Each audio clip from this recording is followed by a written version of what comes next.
On October 9, 2012, was the last day that 19-year-old student Lizzie Marriott was seen alive.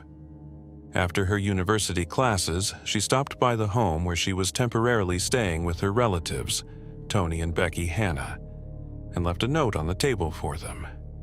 In it, the girl said she was going to a friend's house and promised to return no later than midnight. But Lizzie never showed up, neither that evening nor the next day. Her disappearance was the beginning of a mystery that later turned into a horrific story. Lizzie's car was found in the university parking lot. It stood there as if she had simply vanished into thin air, leaving no clues behind.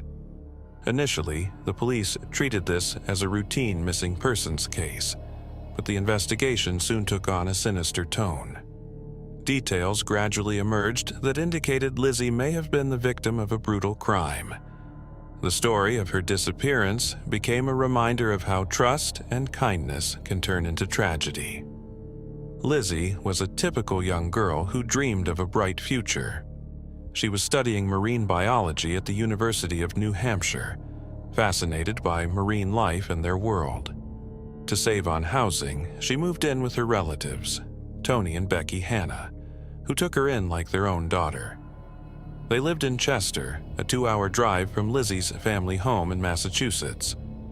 Despite the distance, the girl maintained a close relationship with her parents, Bob and Melissa Marriott, who were always proud of their daughter. Her new life in Chester brought Lizzie joy. She found a job at the Target store, where she quickly earned respect among her colleagues. This is where she met 18-year-old Kat McDonough, with whom she hit it off. The girls often spent time together after work, and on one occasion, Lizzie even visited Kat's house.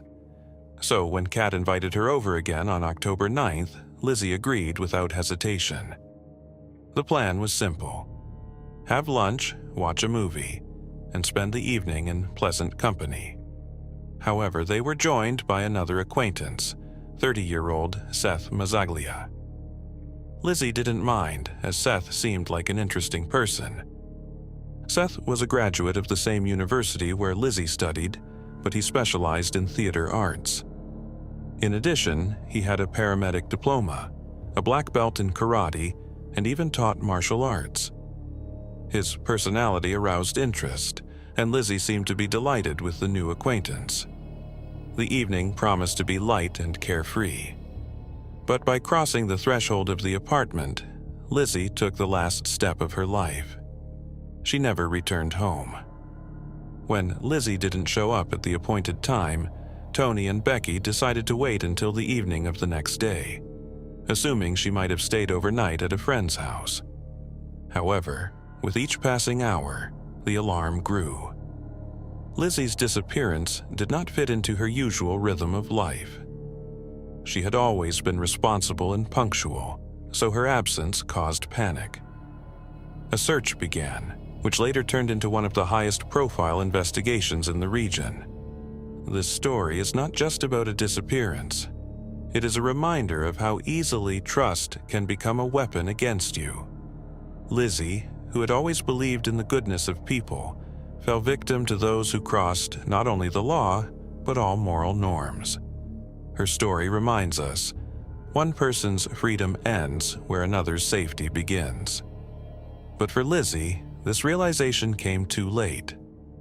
On October 10th, when Lizzie still hadn't shown up at home, Tony and Becky Hanna, overwhelmed with anxiety, decided to contact her parents.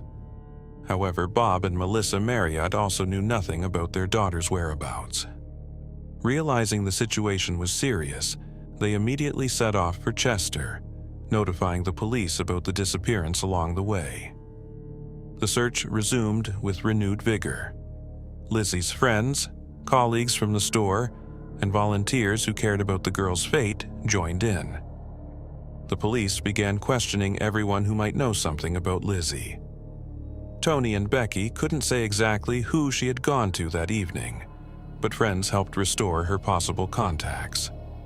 One of Lizzie's acquaintances, Nate McNeil, recalled that she might have been at Kat McDonough's.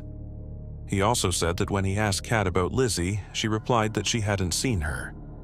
This seemed suspicious, and detectives began checking this information. In parallel, investigators found out that there had been no transactions from Lizzie's bank account, and her phone was turned off. The version about a possible accident was discarded when her car was found in the university campus parking lot. It stood there as if Lizzie had simply left it and walked somewhere. This only added mystery to her disappearance. Lizzie's parents, Bob and Melissa, announced a $10,000 reward for any information that would help find their daughter. This attracted public attention, but also forced investigators to delve deeper into Lizzie's life and her surroundings. During interviews with the girl's friends and colleagues, disturbing details about Kat McDonough and her boyfriend, Seth Mazzalia, began to emerge. As it turned out, their lifestyle was significantly different from what they showed in public. Kat, who had once been cheerful and open, became withdrawn and rude after starting a relationship with Seth. Her colleagues from the store said that she limited communication even with relatives who did not approve of her choice. The age difference, Seth was 30 and Kat only 18, raised suspicions. But it wasn't just that worried those around them.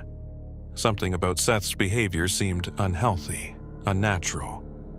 The police began to study the couple in more detail.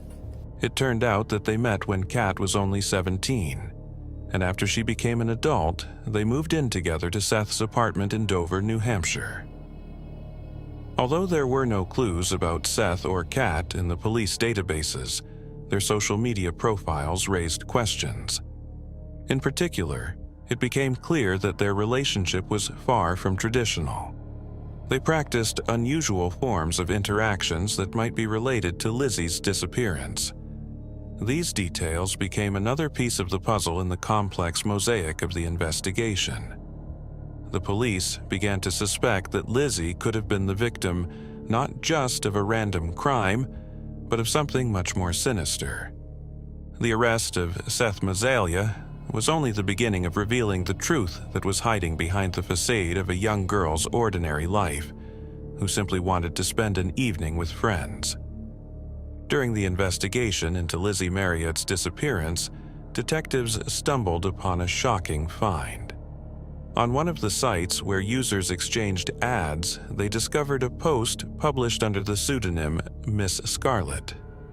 The author, who presented herself as a vampire actress, was looking for a live-in slave. The ad listed requirements: cleaning the house, washing dishes, doing laundry, preparing food, and being ready for intimate relations at any time. This post, as it turned out, belonged to Kat McDonough. She described her relationship with Seth Mazzalia in detail, using terms from the BDM world. Kat mentioned that their relationship was built on the principles of dominant-submissive, where Seth played the role of the complete controller, and she was the obedient partner.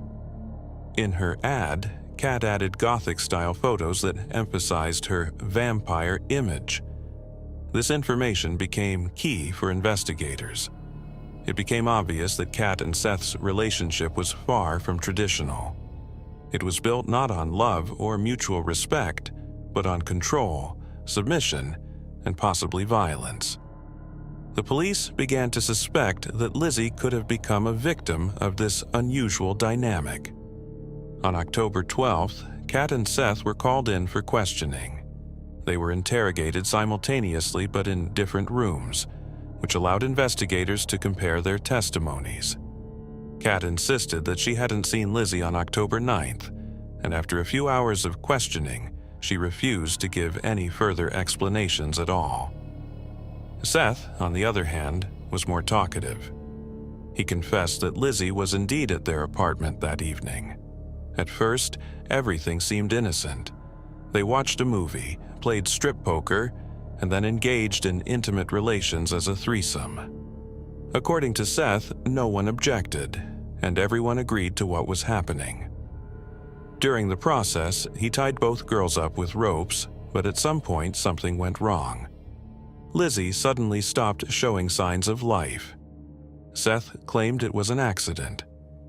In a state of shock and fear of the consequences, he and Kat took Lizzie's body to Pierce Island and threw it off a cliff into the river. After that, they returned home, trying to act as if nothing had happened. During the interrogation, Seth described his actions in detail and even agreed to accompany the police to the place where, according to him, they got rid of the body. On October 13th, Seth Mazzaglia was charged with murder. This news was a devastating blow to Lizzie's family. Her mother, Melissa Marriott, admitted that she felt something was wrong, but hoped until the end that her daughter would be found alive.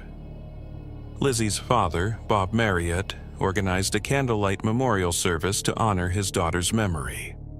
However, Lizzie's relatives refused to believe Seth's version. They knew that their daughter was in a relationship with a girl named Brittany and valued that relationship very much. The parents insisted that Lizzie would never agree to intimacy with strangers, especially under such extreme conditions. Lizzie's family appealed to the police to continue the search for her body so they could say goodbye to her. Volunteers and a private detective, who promised to do everything possible to find the truth, joined the search. But even despite Seth's confession, many questions remained unanswered. What really happened that evening? Was it an accident or a brutal crime? And where was Lizzie's body, which still hadn't been found? This story took on increasingly grim hues, and investigators had to uncover all its secrets. The river where, according to Seth, Lizzie's body was thrown was known for its strong currents. Investigators speculated that her remains could have already been carried out into the Atlantic Ocean, which greatly complicated the search. However, the investigation continued, and the police continued to gather evidence. One of the key stages was a search of Seth and Kat's apartment. The housing turned out to be messy and neglected, which contrasted with their public image. Detectives noted that Seth was interested in the occult and black magic, which added even more eeriness to his image. However, despite a thorough search, nothing was found in the apartment that directly indicated involvement in Lizzie's disappearance. Then, the investigators decided to inspect the surrounding area. In one of the dumpsters, they found a bag with strange contents: black leather gloves, a hoodie, and men's underwear. DNA examination confirmed that the underwear contained traces of Seth and Lizzie, which was evidence of their intimate closeness. Lizzie's family also recognized the hoodie as her personal item, but the gloves caused surprise. If they were used during the games, why were they thrown away? This led investigators to the idea that Seth might have deliberately concealed the actual events of that evening, replacing them with a version convenient for himself. On October 17th, Kat McDonough finally broke her silence and gave testimony. She said that on October 9th, Lizzie came to her home, where Seth later joined them. At first, the girls spent time together, but soon Seth joined them, trying to create a relaxed atmosphere. According to Kat, everything happened by mutual consent. It started with light touches and kisses, and when Seth suggested tying Lizzie up with ropes, she agreed. Kat even showed how exactly Seth did it. However, as she claimed, suddenly Lizzie had an attack. She began to suffocate and lost consciousness.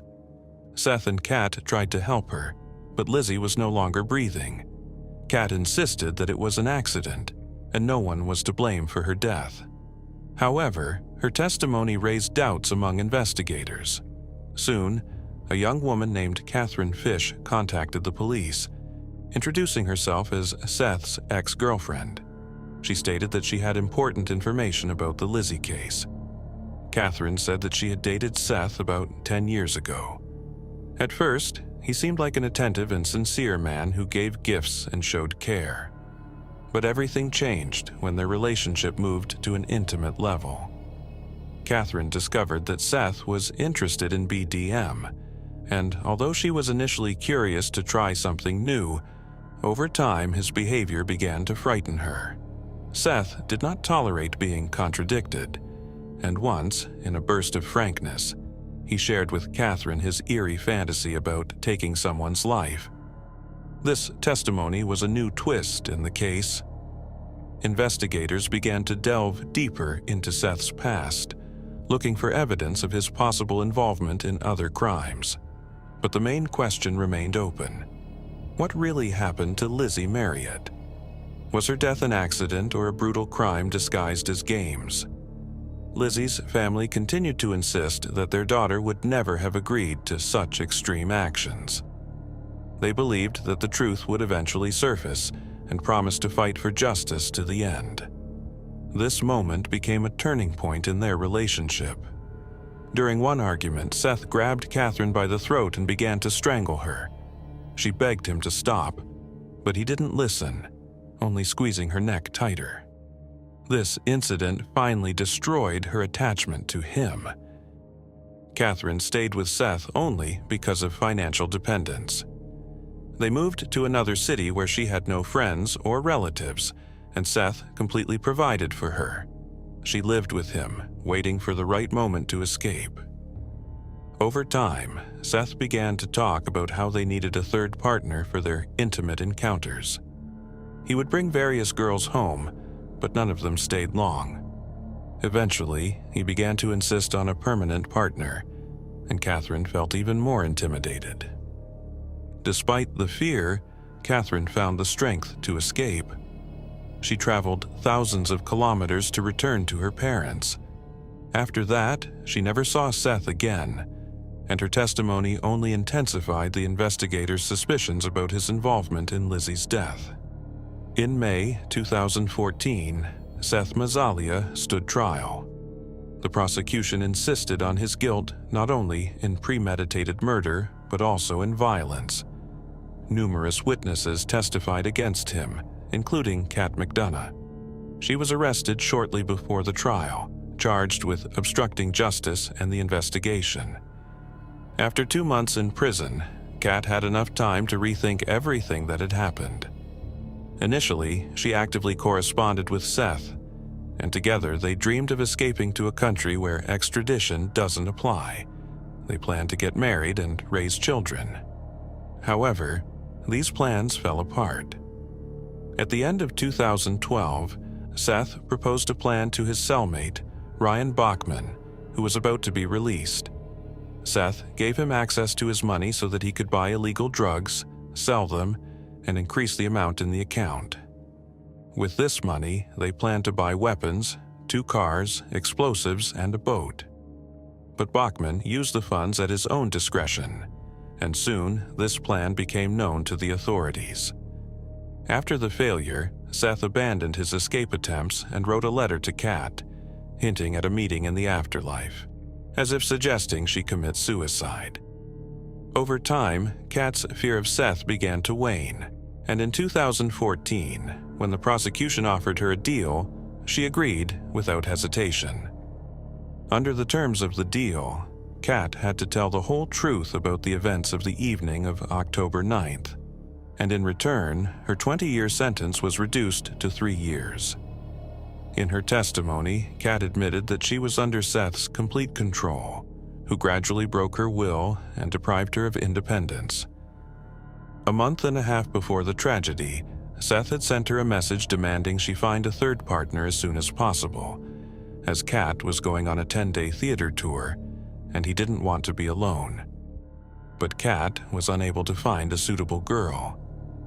Later, the tone of Seth's messages changed. The orders were supplemented with threats and promises of reprisals if she didn't fulfill his demands. In extreme cases, Kat had to bring one of her friends.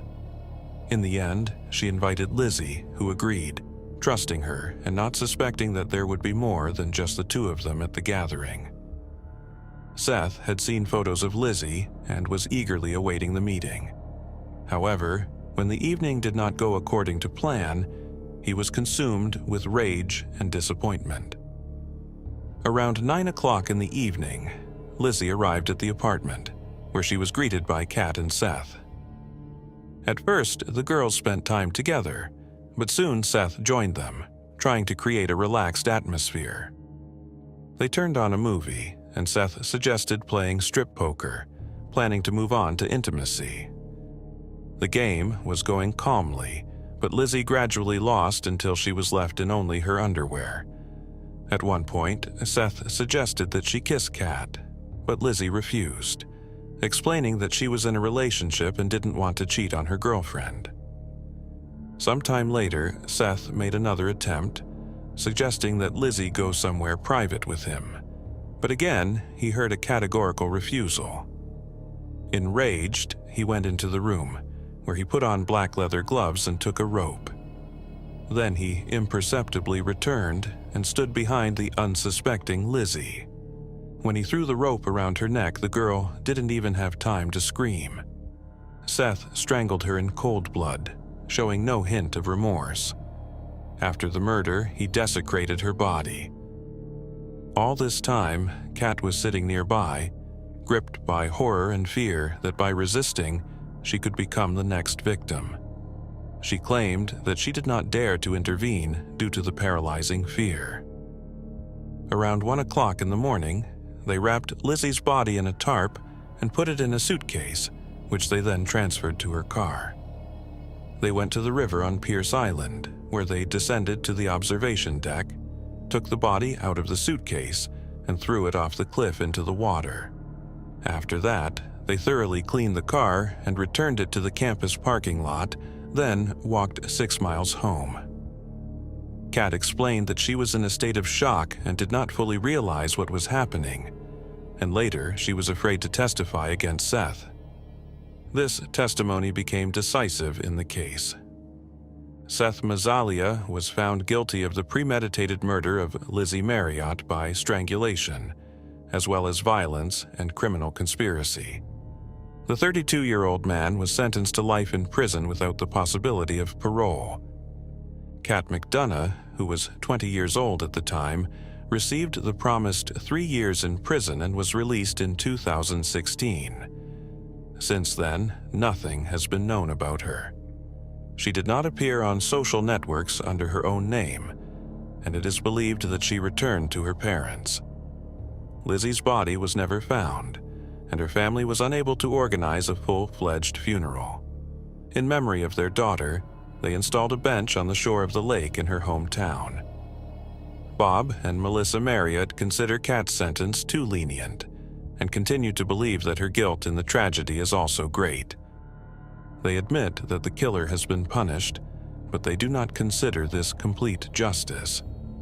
Lizzie is gone, but her tragedy can become an important lesson for other girls. The story of Lizzie Marriott is not just a tale of crime and injustice. It is a reminder of how important it is to be attentive to your surroundings, to be able to recognize danger and act when something goes wrong. This tragedy could have been prevented if someone who knew about Seth and Kat's unhealthy relationship had sounded the alarm in time. Attention to alarming signals is what could have saved Lizzie. Kat McDonough had been under Seth's psychological pressure for years. Her change in behavior, isolation from family and friends, fear, and dependence were all obvious signs that could have been a reason for intervention. If one of her loved ones had paid attention to these changes earlier, perhaps the story would have turned out differently. But most importantly, do not remain silent. Roberto and Paul, who came to Seth's apartment on the night of the murder, saw that something was wrong. However, they decided not to intervene, fearing problems with the law. If they had called the police or an ambulance, Lizzie might have been saved. Education and awareness are what can prevent such tragedies. Many victims of violence do not even realize that they are in danger. It is important to talk about how to recognize manipulation, psychological pressure, and other forms of violence. Lizzie, who trusted Kat, could not even imagine what awaited her. Supporting victims is another key point. Kat could have escaped from Seth earlier if she had had enough support. Many victims of violence remain with their abusers out of fear, financial dependence, or a sense of hopelessness. Society must create conditions so that everyone can find help. And, of course, reaction to threats.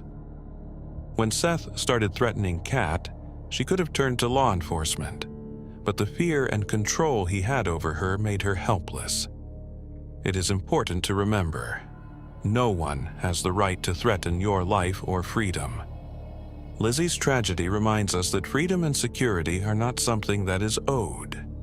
It is something we must fight for every day. We must be careful, trust our intuition, and not be afraid to speak up when we see injustice.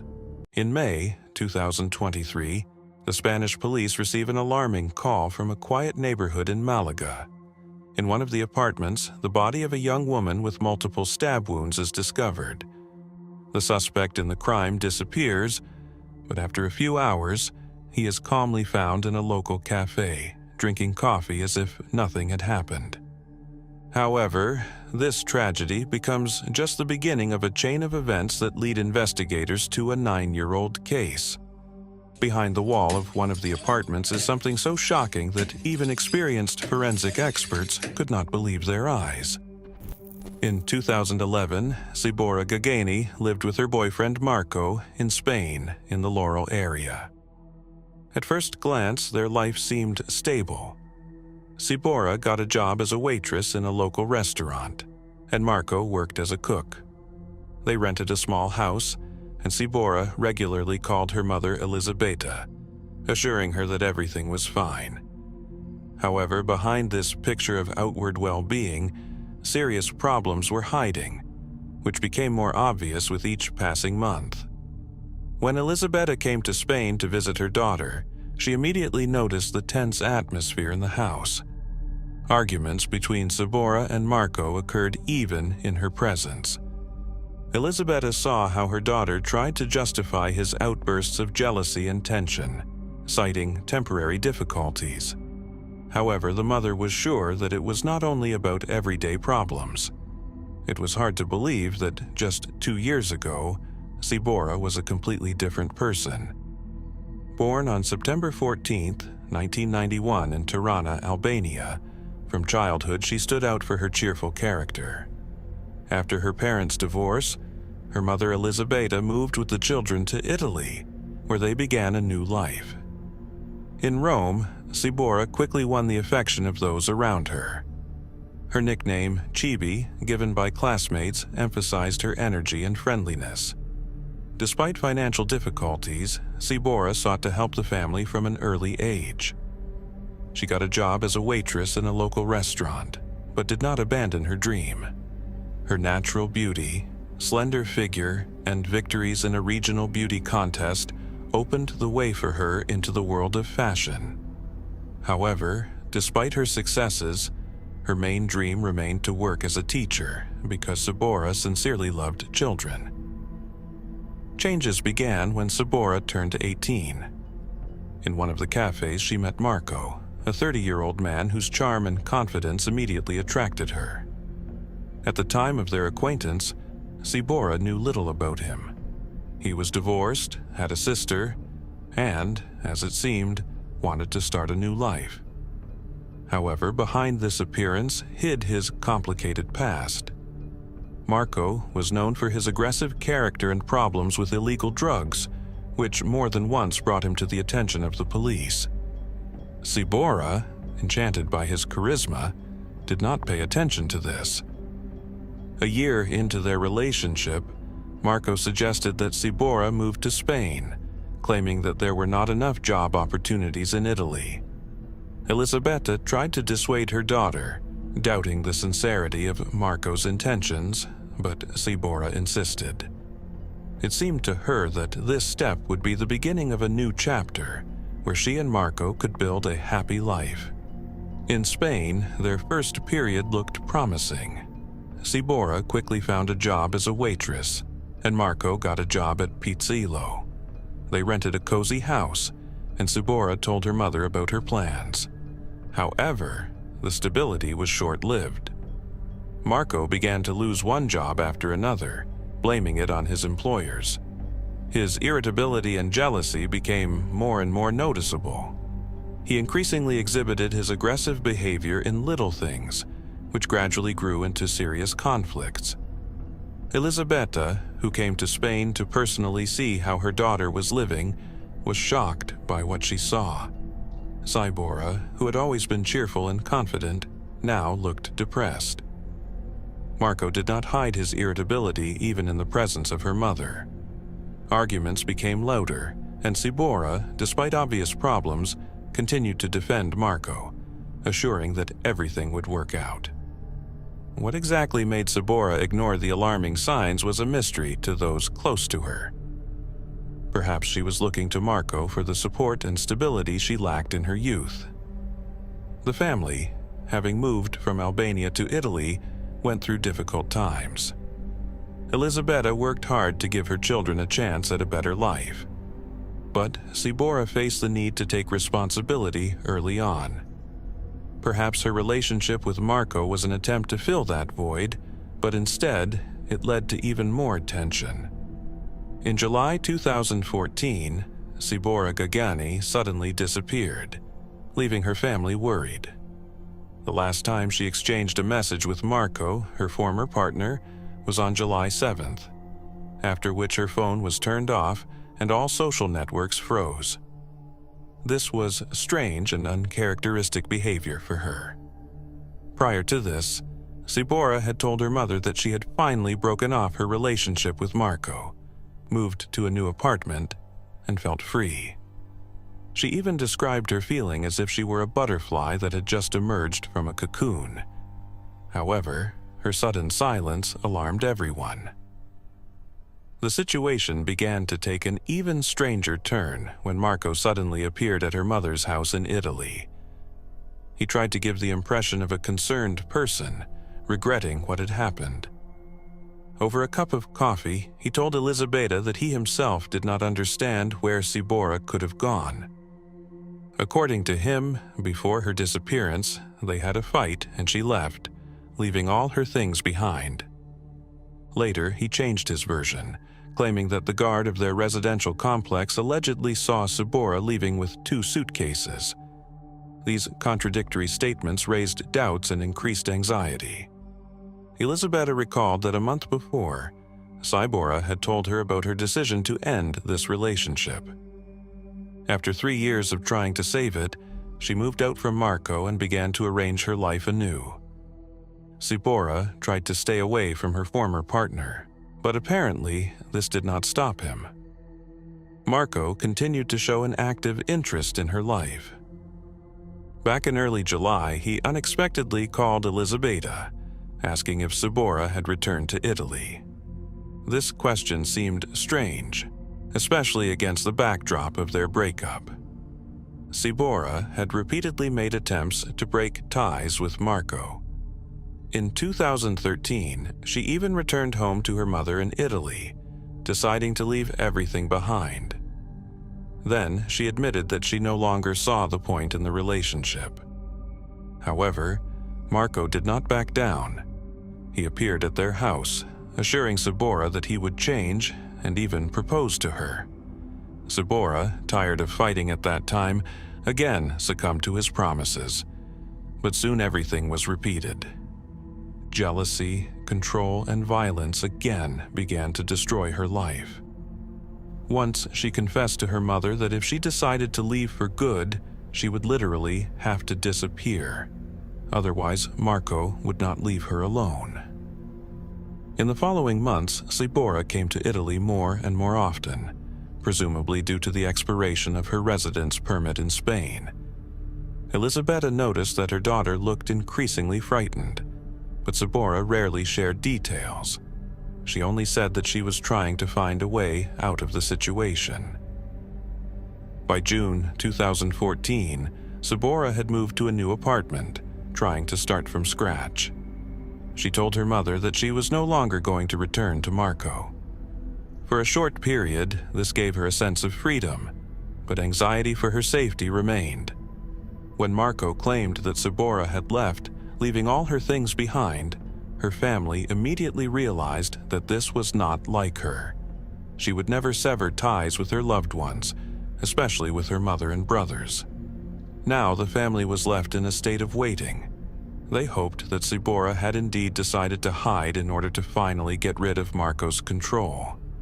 However, contradictory versions of events and the lack of any news from her raised more and more questions.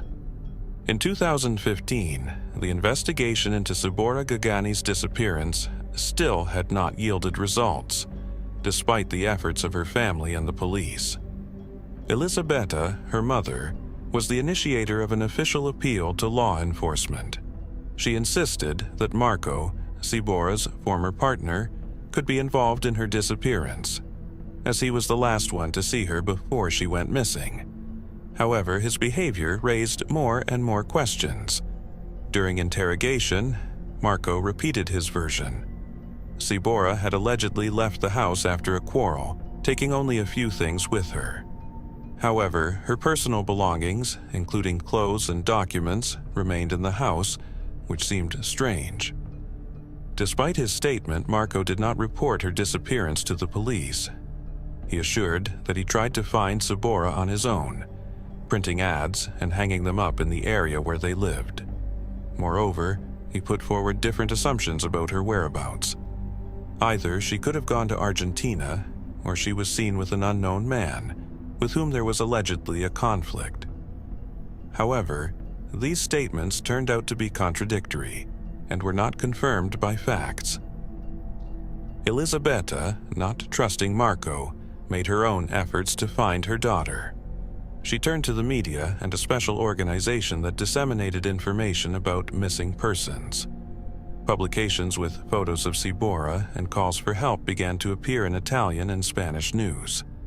Despite this, no new traces were found. While Sibòra's family continued the struggle to find out her fate, Marco led a life that looked ordinary to outsiders. He changed his appearance, shaving his hair and growing a beard. He tried not to attract unnecessary attention to himself, but his behavior left questions. During this period, he started new relationships, but both romances ended with women complaining about his aggression. Despite this, he continued to live in Spain, regularly visiting the gym and signing up for a shooting club, which alarmed those who were familiar with his past. Sibòra's family did not stop searching. Elisabetta repeatedly appealed to the police with requests to intensify the investigation. In parallel, law enforcement officers began to review the case materials in order to find new leads. They checked Marco's testimony, which from the very beginning looked inconsistent. The statement that Sibòra left with suitcases contradicted his words that she allegedly left the house without things. It also raised questions as to why he did not try to involve the police immediately after her disappearance. Meanwhile, public attention to Sibòra's case gradually faded, despite the efforts of her family. Marco, who remained in Spain, seemed to have adapted to life after her disappearance. To his neighbors, he looked like a friendly person who was into sports and communicated with those around him. However, his past ties to Sibòra and complaints from his new partners continued to cast a shadow over his image. While Sibòra's family hoped for at least some news, the investigation remained at a standstill. Law enforcement agencies began to expand the range of checks, including the use of international databases of missing persons. But even this did not bring results, and for Sibòra's loved ones, uncertainty continued to be the most difficult ordeal. By 2023, Marco had managed to completely change his life. At first glance, he was living with a new partner named Paula, and they had a common child. However, behind the facade of this new life, the same problems lurked that had haunted him for many years. The relationship with Paula could not be called stable. She repeatedly told close people that she was subjected to physical violence by Marco. He, in turn, could not hold down a job, which only aggravated their situation. Working at a pizzeria, Marco met Victor Molina, the owner of the restaurant, who later offered a job to him and Paula. Victor also provided the couple with a small apartment for rent, hoping to ease their difficult financial situation. Unlike Marco, Paula quickly gained trust and respect at work.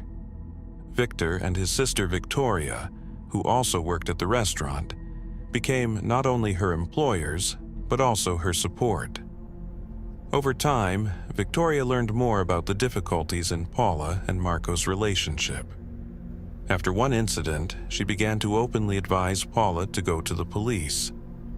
According to her, Marco became aggressive at work, and even at home he did not provide any support.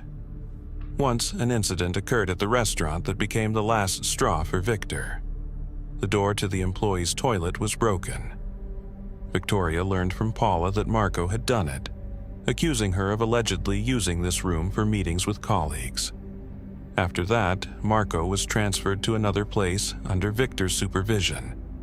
Despite his hard work and attempts to create the impression of a normal life, Paula could not hide the difficulties of her situation. Her trust in Victoria allowed her to reveal more details of her life. She admitted that she continued to live with Marco only because it was the only way to regain custody of her children, whom the authorities had removed due to illegal substances found in the house. The substances belonged to Marco, but the consequences affected the whole family. For Paula, this became a personal tragedy.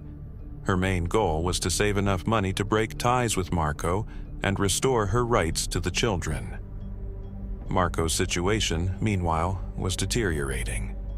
He often complained to Victor about his difficult financial situation, claiming that he continued to work only for the sake of his family.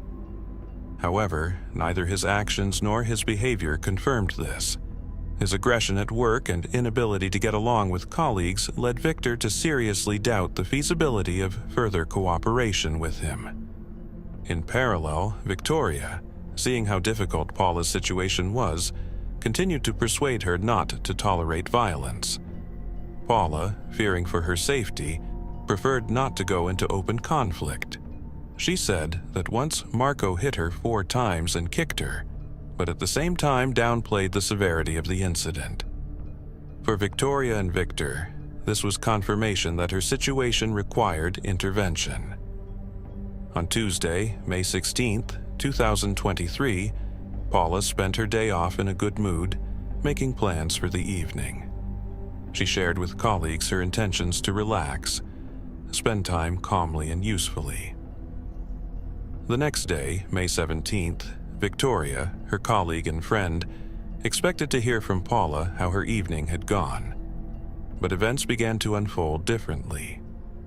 In the morning of May 17th, in the apartment that Paula shared with Marco, around 11:30, loud screams rang out. This was not uncommon. Quarrels between them occurred often, but this time everything sounded much more serious. Paula's voice was distinctly heard. She was calling for help. The screams sounded with such intensity that they were heard by Victor, the landlord of the apartment and Paula's employer, who was nearby. Together with another employee of the restaurant, he hurried to the scene. Approaching the door of the apartment, the men began to knock and loudly ask what was happening. From inside, faint sobs could be heard, which then stopped. A few seconds later, Marco opened the door. His voice was calm, and he assured that everything was fine. According to him, Paula had simply gone to bed and calmed down. However, her voice was no longer heard, which caused Victor to have serious suspicions. The situation was aggravated by the fact that, literally a few days ago, Marco had been fired by Victor from the restaurant after a series of incidents, including the disappearance of a kitchen knife. The dismissal was the last straw, as Victor no longer trusted Marco and wanted to avoid possible conflicts. But now, Marco found himself at the center of a new, disturbing incident. Meanwhile, Victor, with a key in his hands, returned and tried to get inside to find out what had happened. On the floor in one of the rooms lay Paula's body with numerous stab wounds. Her clothes were soaked in blood, and it became clear that death had occurred several hours ago. The police immediately called forensic experts to collect evidence and also began to search for Marco, who by that time had managed to escape. Paula's body was sent for a forensic medical examination to establish the exact cause of death, and the operatives began searching for the suspect. Marco was detained a few hours later in one of the local cafes. He was calmly sitting at a table, as if nothing had happened, and did not resist arrest. On May 20th, 2023, 3 days after Paula's tragic murder, Marco appeared in court. He was charged with a crime committed against the backdrop of gender-based violence and was also ordered to undergo a psychiatric examination and testing for illegal drugs. The court ruled to keep him in custody without the right to bail. At the hearing, Marco exercised his right to remain silent except for answers to his lawyer's questions. There was no mention that day of Sibòra's disappearance, which he had spoken about earlier. However, it was this name that was again in the spotlight. It turns out that even before the trial, on May 17th, the day of the crime, during interrogation at the police station, Marco unexpectedly stated that he wanted to make a confession related to a 9-year-old case. He said that during a quarrel with Sibòra, he killed her and hid her body in the apartment where they lived together in 2014. Marco even offered to show the exact place where, according to him, the remains were located.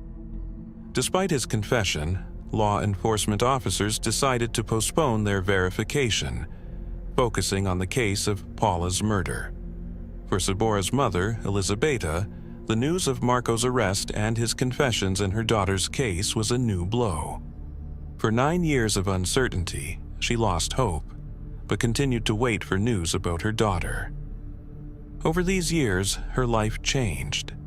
Sibòra's father died of illness, never knowing the truth about her fate, and Elisabetta's only joy was the birth of a grandson from her son. After the official confirmation of the identity of the remains, Elisabetta recalled how she had turned to the police, hoping that her daughter's case would be solved. Now, these efforts yielded results, but brought bitter relief. In parallel, experts continued to analyze the evidence found at the site of the remains. The knife found in the package was sent for forensic examination to search for biological traces that could point to Marco. At the same time, Spanish investigators interacted with their Italian colleagues to supplement the materials of the Sibòra disappearance case. Simultaneously, the investigation into Paula's murder continued, where Marco was already the main suspect. Despite all the evidence, and despite the fact that Marcus himself confessed to the massacre of his ex-girlfriend, and even indicated the place of burial of the body, he subsequently refused to admit his guilt in Sibòra's case.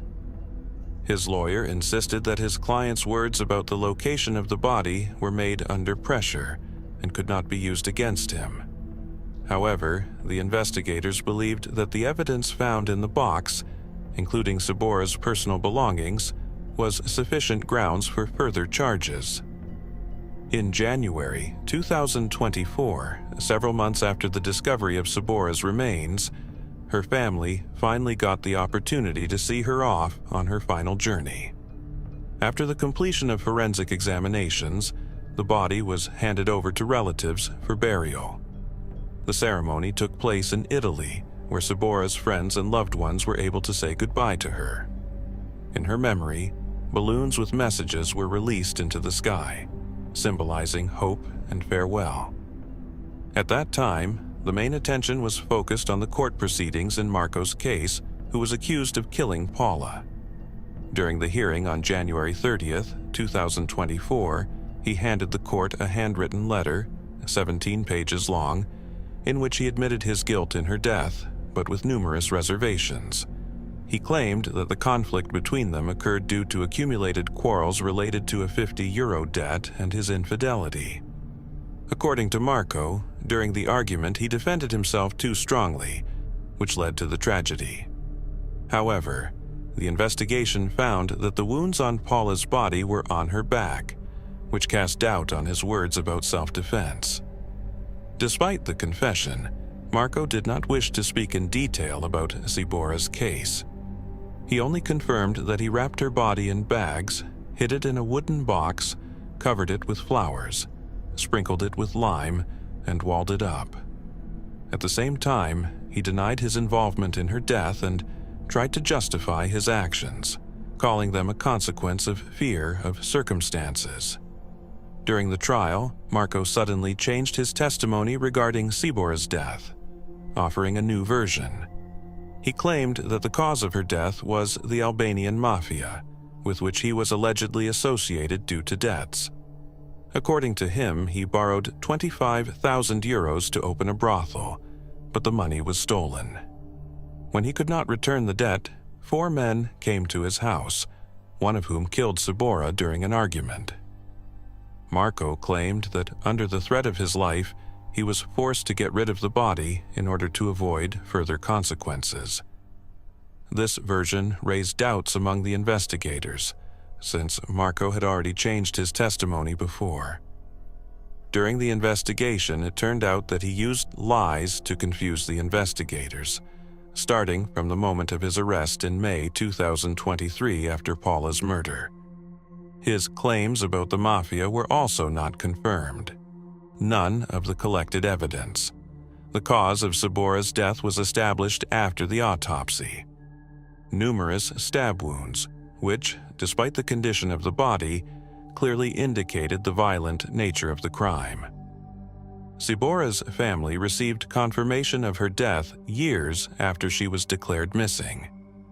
Elisabetta, her mother, said that for the last 9 years she lived with the hope of learning the truth, despite the fact that Sibòra's father did not live to see this moment. By May 2024, the trial in Paula's case was ongoing. The court ruled to hold trials with the participation of a jury. The Sibòra Gagani case, although reopened, had not yet gone to trial. Investigators continued to check Marco's statement, including his claim of mafia involvement. We await new trials.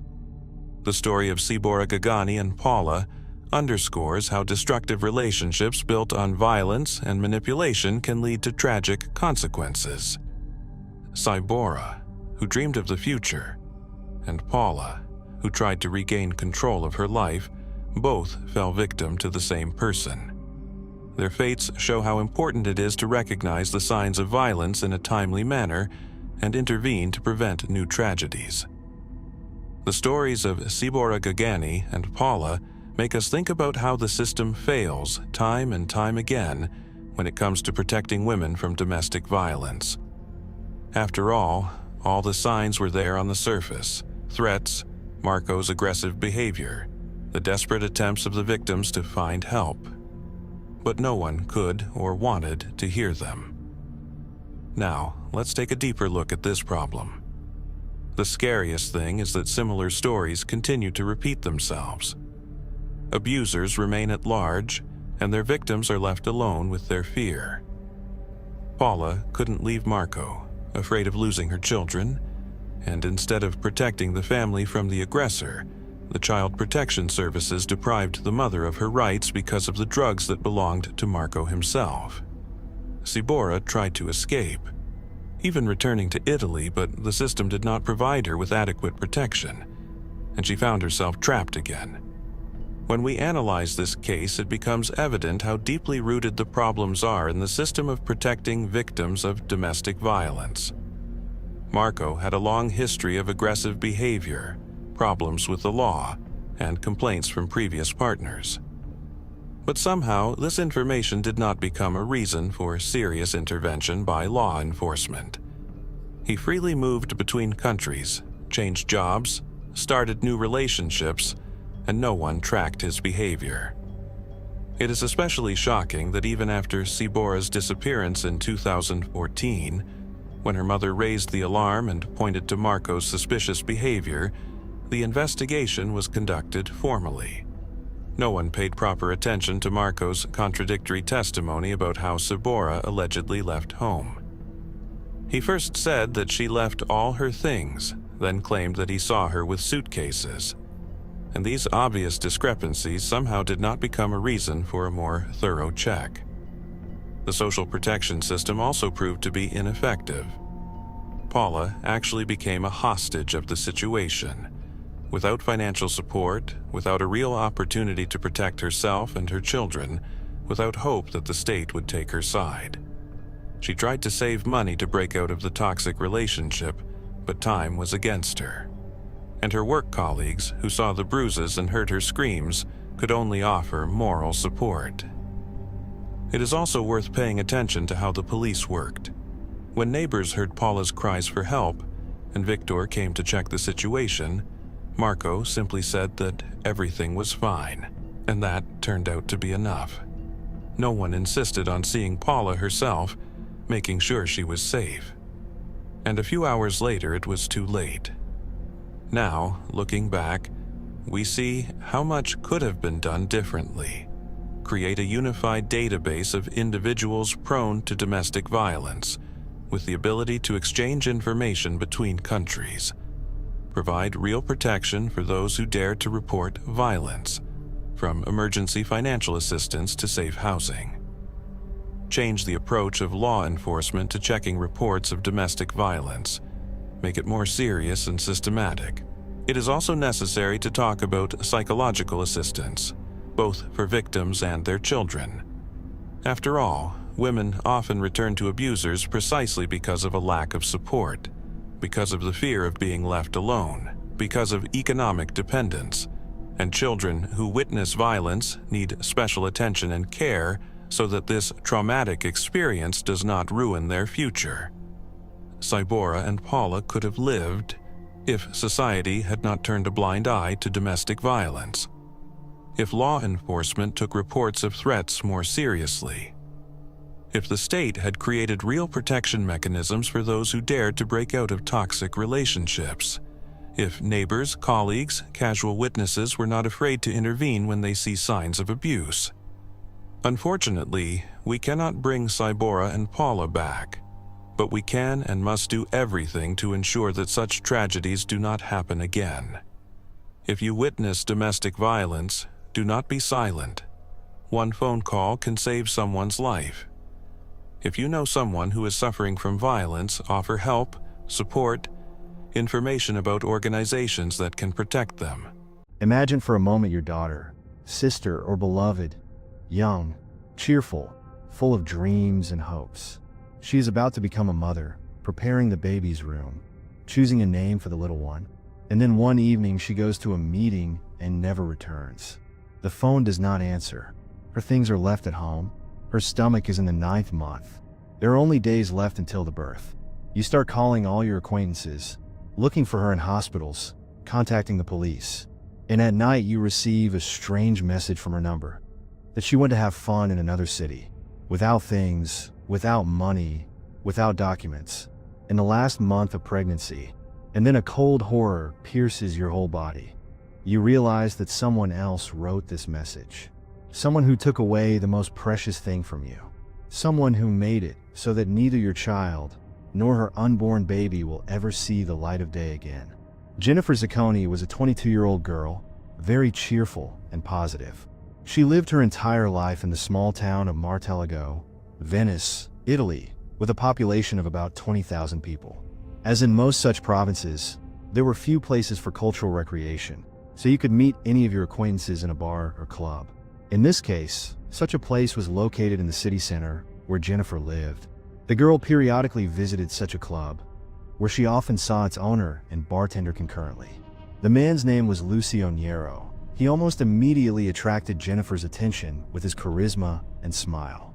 Later, the heroine of the story admitted that he did not seem particularly attractive to her, but she felt some kind of magnetism in him. All this was happening despite the large age difference of 12 years, because at that time the girl was only 20 years old, and the man had already turned 32. One of the evenings, he and Jennifer met, exchanged jokes, compliments, and then flirted a little. It seemed that they were on the same wavelength and liked each other.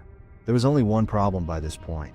Lucio was a married man with 2 children, whom he loved very much.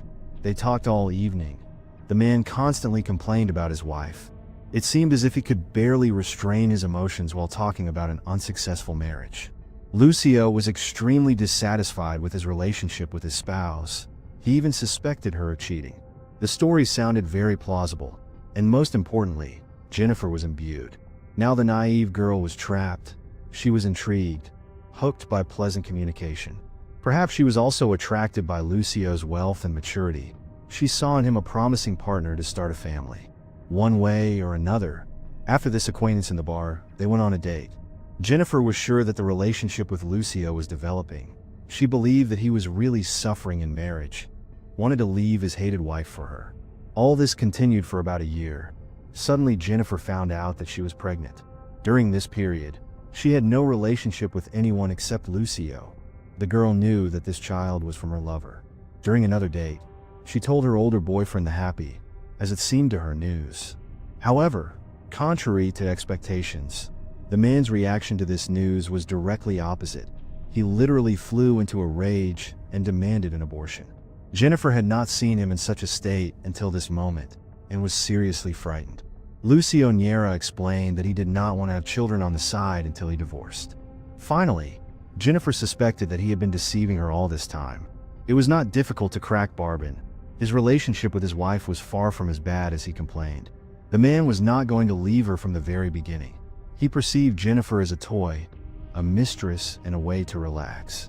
It became obvious that he was not going to meet Jennifer halfway and planned to maintain a relationship with his wife. The girl felt deceived, betrayed. She was not going to have an abortion. She openly stated this to her lover. Lucio exploded again. He insisted that this was his child, and he also had the right to make a decision about his birth, demanded to get rid of him so that the man would not have problems in an official marriage. Ultimately, they quarreled and just broke up. Jennifer refused to give in. Despite the misunderstanding that arose, she still retained the hope for the best, that Lucio would still leave his wife and go to her, as she was ready to build a relationship with this person. Despite this, the more time passed, the more it seemed that Lucio was only more irritated by this situation. He insisted on an abortion, often snapped at her and yelled at his mistress on the phone, but she was adamant, even began to prepare a nursery for the future baby, bought things, a stroller, a crib. It was necessary to seriously change her life. The future mother gradually bought everything necessary in the hope of having time for the birth of the baby. The girl found out that she would have a boy and decided to name him Heaven. Lucia gradually backed off, simply stopped communicating. Jennifer decided that he should be given time to think about all this. The girl was sure that he would be able to change his attitude and accept the child, despite the initial negativity. She did not bother her boyfriend, hoping that he would finally break up with his wife, and they were about to become a full-fledged couple. In this state, a little over 4 months passed. During this time, there were only a few short episodic dialogues between them. According to forecasts, there were no more than a week left before the birth of the baby, when the man began to ask for a meeting. After talking, he invited Jennifer to a kind of date where they could discuss the relationship.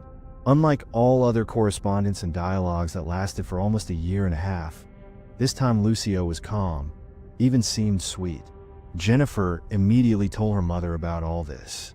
She was very happy and believed that the man had finally decided to choose her and the child, and at the meeting he wanted to inform about this. In the eyes of Jennifer's mother, Lucio has always been a mature and experienced man, an adequate and reasonable person. She was understanding of his situation in marriage, believed that he really could build a happy family with her daughter. The woman considered his offer of a meeting a good sign, sincerely rejoiced for her daughter. Jennifer agreed to a date. It was scheduled for the evening of April 29, 2006. When the partners called each other before this, Jennifer was just delighted. Lucio said on the phone that he really changed his mind, wants to become a part of her life and raise Heaven, but they still need to discuss something. It seemed strange that he suggested meeting not at home or in a hotel, but invited her for a walk in a night park, which was located a couple of kilometers from the girl's house. Jennifer did not change the meeting place and did not try to convince him that she wanted to go somewhere else. She decided that she was ready to listen to the fateful proposal of her beloved in any place. Jennifer told her mother about the meeting place. The woman also reacted calmly to this idea, although Jennifer was in her 9th month of pregnancy at that time. The girl clearly was not going to leave for a long time. She took with her an identity card, €10 and a small bag of sweets. Jennifer went to the parking lot where the man was supposed to meet her. When she was approaching, Lucio got out of an unknown car. Until that moment, she had never seen him in this car, but did not attach any importance to this fact. The man was smiling affably. Jennifer met him with a return smile. He offered in a gentle voice to go for ice cream. The nearest store turned out to be a kilometer away. The man's offer was met with enthusiasm, but Jennifer did not know then that she was not destined to get to this store. That evening, she never returned home. A few hours later, Jennifer's family was at home. Her mother was still waiting for her daughter to return, as she was sure that she had left for a short while. When Jennifer did not return even by midnight, the woman became very worried. At about the same time, Lucio was returning home.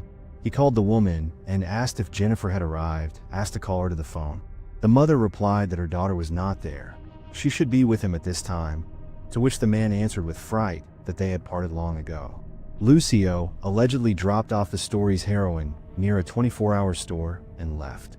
After that, he said that he could not help with anything, promised to call back later, and just hung up. The frightened woman began to call all her daughter's friends and acquaintances in the hope that she was with one of them, but no one had seen her. She already wanted to contact the police, fearing that the girl could have been in an accident or become a victim of hooligans. Suddenly, she received a message from her daughter's number asking her mother not to worry and admitting that she had gone with a friend to a casino located in Slovenia. Despite the fact that we were talking about another country, it was about 3 hours' drive to it. The woman tried to call her daughter, but could not do it. Jennifer's phone was turned off. She suspected that the message was not sent by her daughter. The style of presentation was not like Jennifer. It was about a trip to another country, a girl who had only €10 in her pocket. There are no things for herself or for the child who was about to be born. Not only was all this not like Jennifer, but also like any other expectant mother preparing for childbirth. So the state of the documents deprived the story of meaning. It was obvious that under no circumstances could she carry out what was planned. She simply would not be allowed into the casino of another country with expired documents. Comparing all these contradictory facts, the girl's mother realized with horror that something terrible had happened. She felt that Lucia, who had last seen her before her disappearance, might be involved in all this. The woman feared abduction, but did not even imagine the true scale of the tragedy. The alarmed mother turned to the police, describing in detail the story with all the inconsistencies from Lucia and Yera. Everything that the man told, how he behaved, aroused suspicion among the police. Jennifer was declared missing. A search was organized for the girl, and her family turned to the media to attract concerned and casual witnesses to the case. No ransom messages were received, and the version with the abduction began to seem dubious. The fate of the pregnant woman remained unknown for some time. The only thing the police could do at that moment was to put the main suspect under surveillance. It was believed that he was aware of what had happened to the missing person and where to look for her. The Carabinieri repeatedly communicated with Lucio. He cooperated with the police without much enthusiasm, but answered all questions. He admitted that he was worried about Jennifer, did not deny that they had a relationship. According to the man, he was waiting for her return, was worried, and also allocated several hours a day to search for her and post ads. The man even offered his version to the detectives, as if the story's heroine could have been kidnapped by gypsies for the sake of a child. However, all this was groundless, like any of his other assumptions. Lucio was aware that they did not believe him. The detectives intended to dig deeper and find out the truth. However, at this stage, the man was simply released and surveillance of the suspect continued. A week passed. Nothing of value was found out. Suddenly, Lucio disappeared. He was actively searched for. The man's behavior looked very suspicious. Another week passed. Finally, the fugitive got in touch with his wife. By this point, he was still in a relationship with her, but she intended to divorce because of the affair when she learned about the disappearance of her husband's mistress. The home phone of the Niera family was tapped. It allowed tracking the criminal. The man was in Milan. Even at that moment, The fate of the story's heroine remained a mystery, but judging by the time during which she did not show any activity, she was no longer expected to be found alive. 34-year-old Lucio was tracked down and arrested on May 7, 2006. He immediately began to deny any involvement in the girl's disappearance, insisted that he loved her, even seriously thought about leaving his wife and going to a young mistress, but all this sounded unconvincing. Under pressure from the authorities, he began to change the story. Now the man admitted that the connection with the young girl from the very beginning was motivated only by sex, and he was not going to divorce because of his mistress. Such changes in views looked very alarming. He clearly wanted to hide something, but simply could not confuse the investigators. Lucio reported that the girl did not come to the meeting at all on that fateful evening, and he did not see her, but the Carabinieri repeatedly listened to his dialogue with the missing person's mother. The bartender's answer contradicted what he said to the woman when he called. During that call, Lucio claimed that they met, talked, and went their separate ways. Meanwhile, the police had already checked the data of the girl's mobile phone. They found that the device was last tracked in the area of a gas station located about a kilometer from Jennifer's house.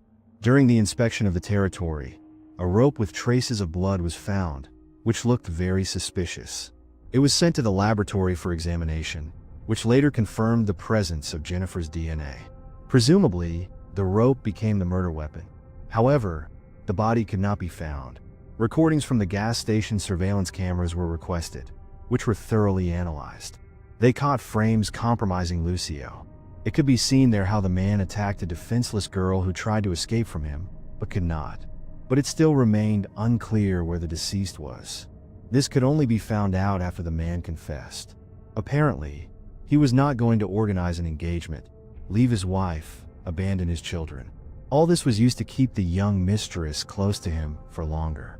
At the same time, neither the missing girl's mother nor the girl herself suspected him of lying for a long time. He seemed very sincere. For almost a year and a half, he maintained a relationship with his mistress's family. Jennifer herself often came to visit him. He often visited the house of the story's heroine, who lived with her parents. It seemed strange that a man who was in an official marriage and was not going to destroy it got so involved in the image of a free person that he even became included in the circle of his mistress's family. Then Lucio admitted that he had not planned to have children with Jennifer from the very beginning. This became a real blow for him. He was afraid of ruining his marriage, did not want to spoil the relationship with his children, of which there were 2 at this point. The suspect confessed that he demanded that his mistress have an abortion. It seemed strange that he had decided to avoid breaking up with his wife, losing the opportunity to see the growing generation, and not wanting to pay alimony in such a cruel way, but by committing a crime and now being in prison, he essentially came to all this himself. Lucio stated that he found himself in real confusion, literally felt like a victim, driven into a corner, became paranoid. It seemed to him that his wife was about to uncover his affair on the side. His whole well-established life would be destroyed. He would have to start over, but only after a long and problematic divorce process. Realizing that he would not be able to convince Jennifer to get rid of the child, he came to the conclusion that the only way to achieve what he wanted was murder. The route with secluded places and the late dark time for the meeting were not chosen by chance. Lucio told his beloved that he was not actually going to resume their relationship and did not want the birth of this child. Again demanded that she have an abortion, gave her a chance to save her life. All this despite the fact that the girl was in her 9th month of pregnancy, as if the man did not understand that it was physically impossible. At that moment, Jennifer realized that all her hopes for a happy family life with this man had turned to ashes. She simply asked why he wanted this boy to die so much, tried to understand. Perhaps he did not want to pay alimony, but Lucio persisted and did not answer. The couple reached the gas station while actively discussing personal issues. When Lucio's car stopped in front of the gas station, the atmosphere in the car had already heated up. They were actively arguing. The man began to behave more aggressively. At first, he switched to shouting, then began to beat his girlfriend. For her, this was a real shock, since until that moment Jennifer had never been subjected to such violence at all. In addition, she was worried about the health of the child. Because she was in her 9th month, the girl had a big belly, and she herself was miniature, so she became rather clumsy. Nevertheless, she managed to break out of the car. She tried to run, heading along the road towards her house, but it was very far to it. Unfortunately, Jennifer could not move quickly with her stomach. She even fell several times. Lucio got out of the car after her, quickly headed towards his fleeing mistress. The girl tried to hide behind the gas station, where there were dense bushes, but did not have time. Lucio literally threw her out of there onto the asphalt. She fell to the ground, and the man immediately ran up and struck several blows to the head and face, then kicked her in the stomach, probably very hard, as the victim of the attack crouched on the asphalt after that. But the attacker did not stop there either. He began to strangle his victim with a rope. This went on for quite a long time until it broke. Lucio realized that he could not do this. Then he noticed a rather large hole on the side of the gas station, dragged the victim there, and put her face down. The man was jumping on her, then got a shovel from the car and threw dirt. Having buried the pregnant girl, he got into the car and left.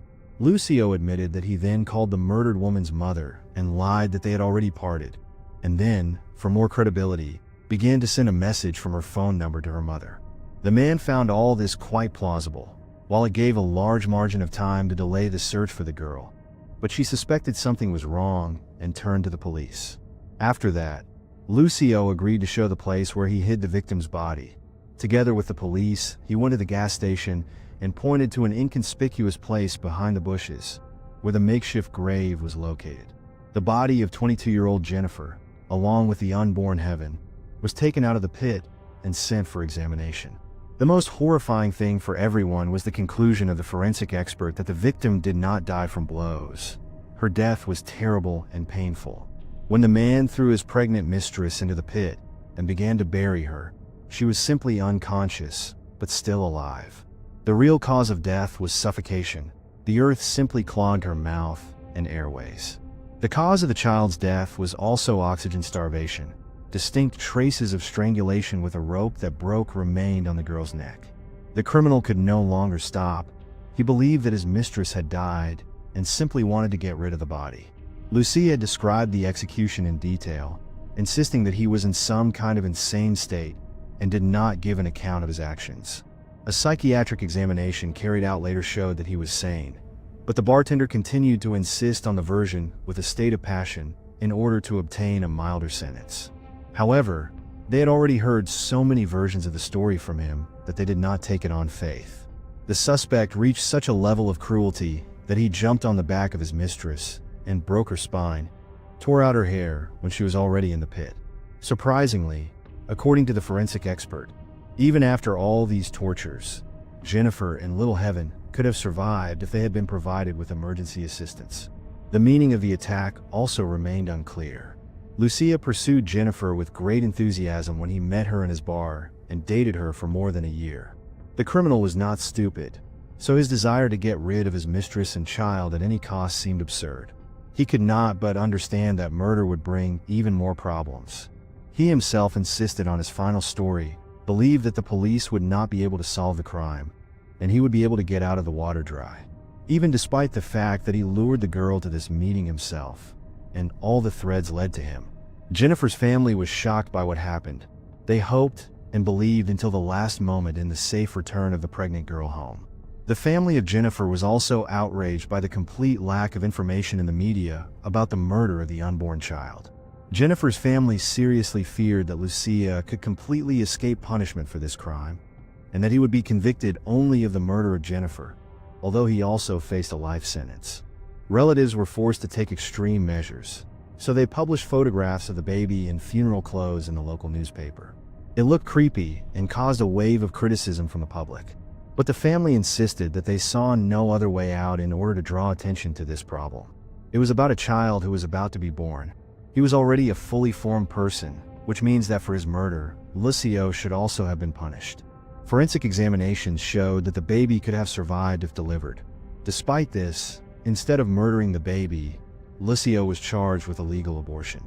By the court decision, Lucio was also supposed to pay compensation to the victim's family in the amount of 80,000 euros. But even before the end of the first trial, the man declared himself bankrupt on the advice of a lawyer. The defender knew that a lot depended on bureaucracy in this matter and suggested working ahead of the curve. Jennifer's family did not receive a cent, so they decided to demand compensation from the state. Relatives tried to get at least something until 2017, when the Court of Appeal of Rome finally decided that they had no right to any payments at all. A lot of negativity was voiced towards the country's justice system, but it did not help the case. Even then, the absurdity did not end. According to the laws of Italy, after 10 years, a prisoner may be allowed to work outside the prison during the daytime and spend 45 days a year at home. The same thing happened in the case of Lizzie. After 11 years of imprisonment, in 2017, the man received the right to be released. Now he was able to be at large, spend time with his family, and then return to the prison walls. The Zacconi family was indignant at such injustice that they observed. All this became possible thanks to the fact that all these 11 years Lizzie demonstrated exemplary behavior behind bars. He himself insisted that he had embarked on the path of correction and deserved such a small rest.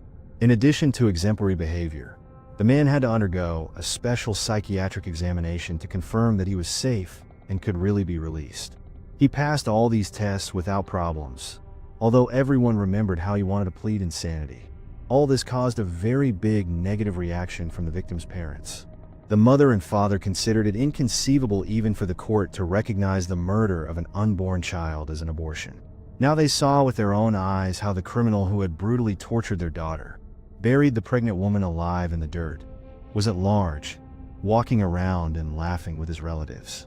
From Lizzie's behavior, it was obvious that he clearly did not regret anything, did not feel remorse. Jennifer's mother and father said again and again that Lizzie had no right to walk on free land, but this did not affect anything. The justice system can be unfair, but the scariest thing is that monsters often hide under the guise of ordinary people. Lucio seemed like a successful businessman, a caring father, a charismatic man.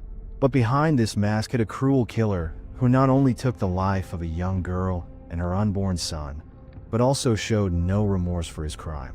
In the history of American criminology, there are cases that make even experienced detectives shudder. The murder of a young mother and her little son in Renton, Washington became one of them. The case, which stretched over decades, shocked not only with the details of the crime but also with how long the killer remained unpunished. On October 23, 1971, a girl was born in an ordinary American family. Her parents named her Stacy Falcon. She grew up surrounded by care and love, had an older brother, although her parents later divorced. Despite this, Stacy grew up to be a cheerful and sociable girl who easily found common ground with her peers. During her studies in high school, fate brought her together with a boy named John. Young and full of hope for a bright future, they decided to start a new life in California right after graduation. Soon, the couple had a son, Jacob, and it seemed that a long and happy life awaited them. But dreams of an ideal future were shattered by harsh realities.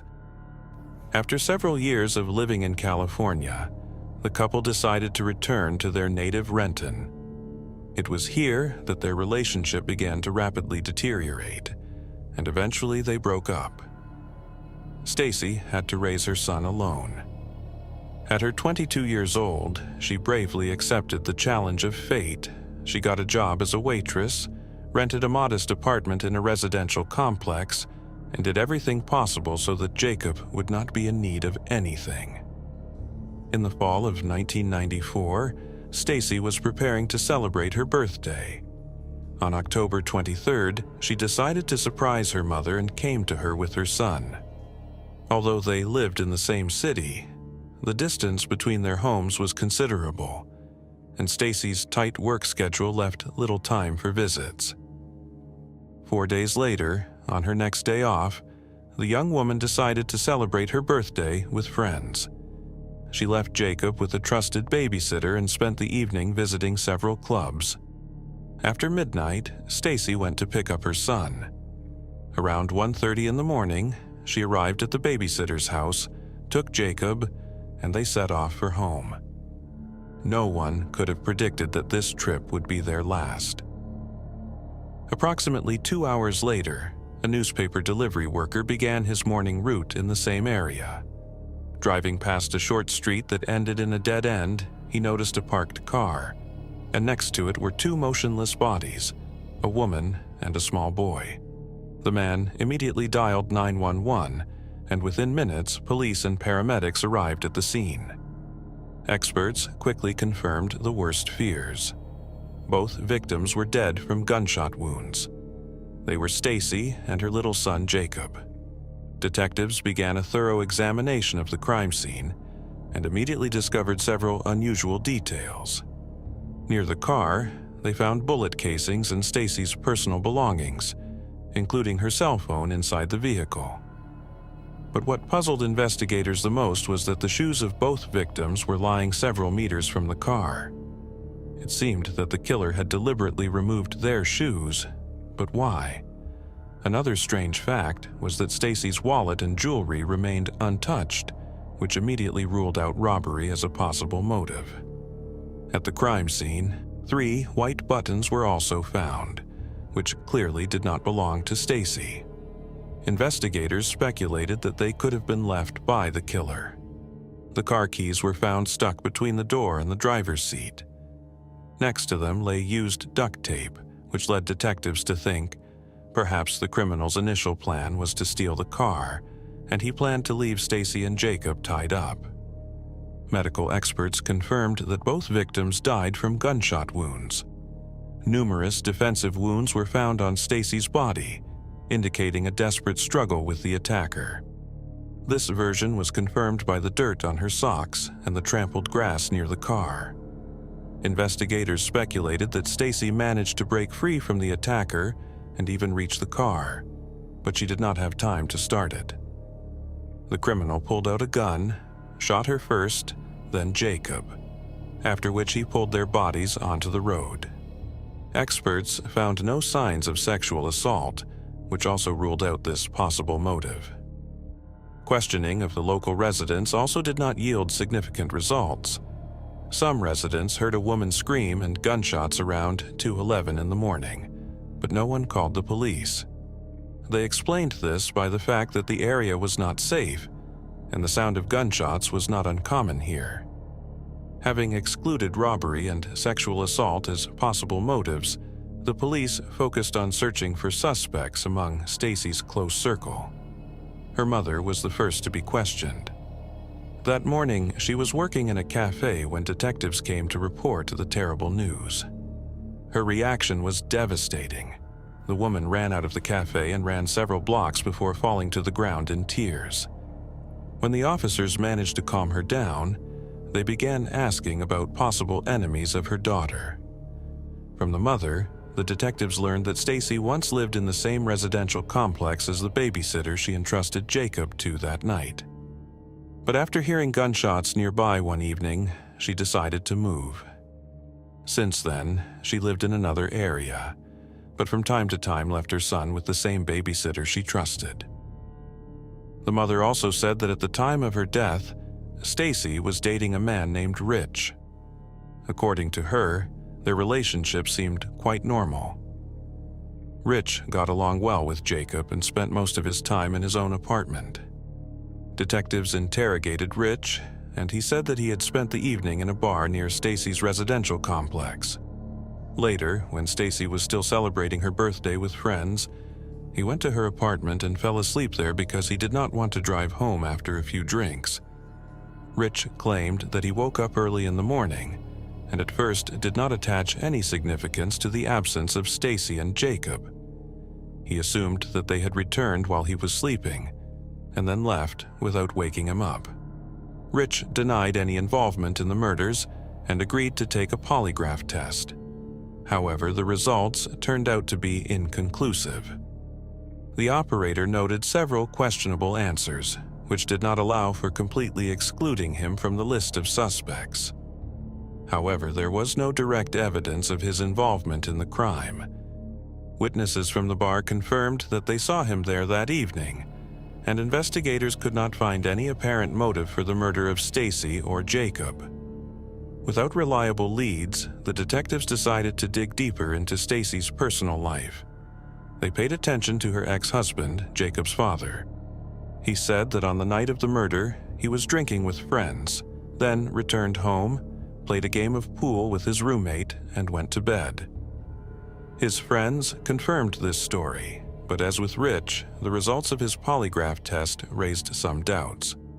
However, evidence of his involvement in the crime was also not found. Forensic experts examined Stacy's car and all the items found at the crime scene, but were unable to detect any third-party fingerprints or DNA. Without direct leads, investigators found themselves at an impasse and had to dig deeper. Soon, a call came from a local hospital about a suspicious man who had shown up in the middle of the night in blood-stained clothing. Detectives immediately went to interrogate him and sent the clothes for DNA analysis. The man claimed that he had fought with his girlfriend and denied any involvement in the murders. Despite his testimony, the police decided to detain him until the results from the lab were received. However, the examination showed that the blood on his clothes did not belong to either Stacy or Jacob. Having no connection to the crime, the man was released. Sometime later, the detectives had a new lead. They learned that before picking up her son, Stacy had stopped by a grocery store. When they checked the surveillance camera footage, they noticed a man talking to her. Unfortunately, they could not identify him, and this lead also turned out to be a dead end. The next clue came from Stacy's phone. Investigators found that the last incoming call was from a man named Scott. When questioned, Scott said that he was at home with his wife and children. He also admitted that he and Stacy had briefly dated earlier, but the relationship ended when she found out about his marriage. Despite the breakup, they remained on friendly terms, and his wife confirmed his alibi for the night of the murders. However, something about Scott aroused suspicion. According to Stacy's friends, he once left her a $100 tip at the cafe where she worked. Considering that Scott had a low-paying job and a family to support, this gesture seemed unusual to investigators. Digging deeper, they began to suspect that Scott might have been involved in drug dealing. But although this was an interesting lead, it did not bring them closer to solving the double murder. 2 weeks after the murder of Stacy and Jacob, something unexpected happened. The police found Scott's body in the trunk of an abandoned car. His brother told investigators that on the day of his disappearance, Scott was planning to meet with a man named Vince. The brothers did odd jobs repairing cars and had installed an expensive audio system in Vince's car. But Vince never paid them, so Scott went to demand the money. That's why his brother was sure that it was Vince who killed Scott. The police found Vince, who denied his involvement. However, during a search of his apartment, traces of Scott's blood were found, and it also turned out that Vince had used Scott's credit card after his death. Vince was arrested, and detectives investigating the case of Stacy and Jacob interrogated him, hoping that he knew something about Scott's possible involvement in their murders. Unfortunately, Vince did not provide any useful information, and this lead also turned out to be futile. For months, the case was stalled, but shortly before the trial, Vince unexpectedly decided to plead guilty. He claimed that he killed Scott in self-defense, as he was threatening him. According to Vince, Scott confessed that he killed Stacy because she was planning to tell his wife about their affair. Vince also added that he and Scott were involved in drug dealing. However, the detectives were in no hurry to believe Vince's story. The timing of its appearance seemed too convenient. Just before the trial for murder, he shifts another murder onto Scott, adding accusations of criminal activity and conveniently presenting his actions as self-defense. But in the absence of other leads, the police had to investigate Scott's possible connection to Stacy's murder. The deeper they dug, the less plausible Vince's story seemed. Scott's wife insisted that he was at home with her that night and could not have been on the other side of town committing murder. His brother also rejected the idea of an ongoing affair between Scott and Stacy, saying that Scott would have definitely told him about it, since the brothers were very close. Moreover, Scott's brother insisted that he had no connection to drug dealing. According to him, both brothers made an honest living repairing cars. The detectives eventually concluded that Vince's story did not correspond to reality and was only a desperate attempt to avoid responsibility for his own crime. After that, the case hit a dead end. Over time, it was put in the archives, and there was no real progress. The only person who continued to look for answers remained Stacy's mother. She tirelessly reached out to detectives, but one by one they either retired or transferred to other departments. At some point, she was told that the case would be transferred to the cold case unit in Seattle, but when she tried to contact them, it turned out that the unit had been closed due to budget cuts. In the early 2000s, the police received information about a new suspect. An inmate contacted investigators, claiming that his acquaintance named Charles confessed to the murder of Stacy and Jacob. According to the informant, Charles worked with Stacy in the same cafe, and both were involved in drug sales. Allegedly, Stacy threatened to turn him in to the police, which led to the murder. The detectives found this story implausible, but in the absence of other leads, they decided to study Charles's possible involvement more deeply. They sent all the available evidence back to the lab for reanalysis, hoping that modern technology could detect traces of DNA missed during the initial investigation. But there was a serious problem. The lab was overloaded with other cases, and the detectives were told that they would have to wait a whole year for the results. In 2002, the detectives finally received the long-awaited call. Using modern methods, experts successfully identified traces of DNA on gloves and duct tape found at the crime scene, and found a match. But it wasn't Charles. The DNA belonged to a completely different man who had never come to the attention of the police. This man turned out to be Jerome Jones, a name that had never before appeared in the case file. Investigators began to study his past and discovered a long criminal history that stretched back to his teenage years. Jones had been arrested for robbery, assaults, car theft, and drug-related crimes. And in 1995, just a year after the murder of Stacy and Jacob, Jones and an accomplice killed a businessman near his home in California, for which he received a life sentence in 1998. Detectives also found out that in 1994, Jones lived in the same residential complex where Stacy had previously lived before moving due to safety issues, and where her babysitter lived at the time of the murders. Even more chilling was the fact that Jones worked at the club where Stacy celebrated her birthday with friends. Detectives went to another state to interrogate Jones in prison, but he denied any involvement in the murders. Each subsequent attempt to make him talk yielded no results, but direct DNA analysis confirmed that the biological material found on the gloves and duct tape at the crime scene belonged to him.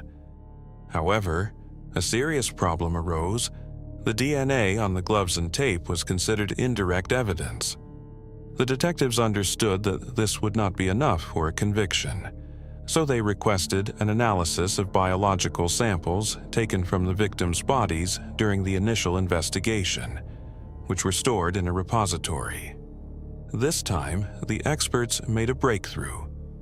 In the samples taken from Stacy's mouth, they identified biological material that matched Jones' DNA. This not only further confirmed his involvement, but also indicated that Stacy had been a victim of sexual assault. Soon, new evidence appeared. Jones's DNA was also found under Stacy's fingernails, which became another direct piece of evidence linking him to the crime. With all the evidence in hand, the detectives turned to the district attorney to discuss filing murder charges against Jones, but they encountered an unexpected obstacle. The prosecutor was not convinced that the available evidence was sufficient to directly link Jones to the double murder. Therefore, he asked forensic experts to reconstruct the crime scene using the new evidence, hoping to get a clearer picture of how Jones could have been connected to the crime. What happened next remains unclear, but for some reason the case stalled again. It is unknown whether the prosecutor's request for a reconstruction of the crime scene was ever carried out, but in the end, charges against Jones were never filed. Perhaps the investigators felt less pressure to pursue the case since Jones was already serving time for another murder, or they feared that the available evidence was not enough for a conviction. As a result, the case was put off again, despite numerous DNA matches linking Jones to the crime. But the saddest thing is that the police never informed Stacy's mother about these discoveries, although she tirelessly sought progress in the investigation. For years, Stacy's mother continued to reach out to investigators, but over time, the officers changed, and she eventually lost contact with everyone who was in charge of the case. Determined to find answers, she began to review all available information about the case with the help of her sister. These efforts lasted 15 years until her sister passed away in 2017. Since then, Stacy's mother continued the search alone, but every attempt to achieve justice led to a dead end. In 2019, a journalist from Seattle became interested in the case. He contacted Stacy's mother and began to dig into the investigation. Eventually, he discovered that the police had established a DNA match from the victim's body to Jerome Jones more than 15 years ago. Shocked by this revelation, he could not understand why charges were never brought against Jones, despite such compelling evidence. When he shared this information with Stacy's mother, she was devastated. She could not believe that all this time the police had a suspect linked to the case by numerous DNA samples, but never took action. The journalist contacted a former detective who had worked on the case during those years and asked why Stacy's mother was not informed about the DNA match. The detective explained that the evidence seemed too inconclusive at the time to make final conclusions. He also admitted that he was simultaneously working on numerous cases and simply did not have the time. The journalist asked the district attorney the same question. He replied that he did not consider it his responsibility to inform the families of victims about the development of the case, so he did not even think to contact her. Finally, the journalist gathered all the available information into a detailed article. The story caused a significant public outcry, almost instantly renewing interest in the case of Stacy and Jacob. When a new team of detectives reviewed the evidence collected by their predecessors, they too were struck by the fact that charges had not been brought against Jerome Jones, and they began preparing the case for trial. Around this time, the situation took an unexpected turn. Jerome Jones, who was still serving time for another murder, was granted parole, although he was supposed to remain behind bars at least until 2030. This created a sense of urgency for the detectives and prosecutors, so they rushed to file charges against him before his release. In early 2022, they finally brought formal charges, and Jones was arrested. Immediately after his release from a California prison, he was extradited to the state of Washington and taken into custody pending trial. Unfortunately, Stacy's mother did not live to see the day when the man responsible for the death of her daughter and grandson would be brought to justice. She passed away just 4 months after Jones' arrest. Despite this, the prosecution was determined to see the case through and achieve justice for Stacy and her son. Based on all the available evidence, they presented their version of the events of that fateful night. According to investigators, Jones attacked the woman almost immediately after she left the babysitter's house.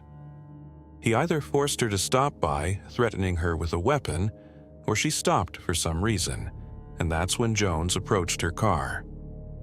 According to the prosecution's theory, Jones' initial plan was to steal the car, but in the process, he decided to sexually assault Stacy. He forced her to get out of the car and tied her hands, but during the struggle, she managed to break free. She ran back to the car where her son had been sitting the whole time, and that's when Jones shot them both.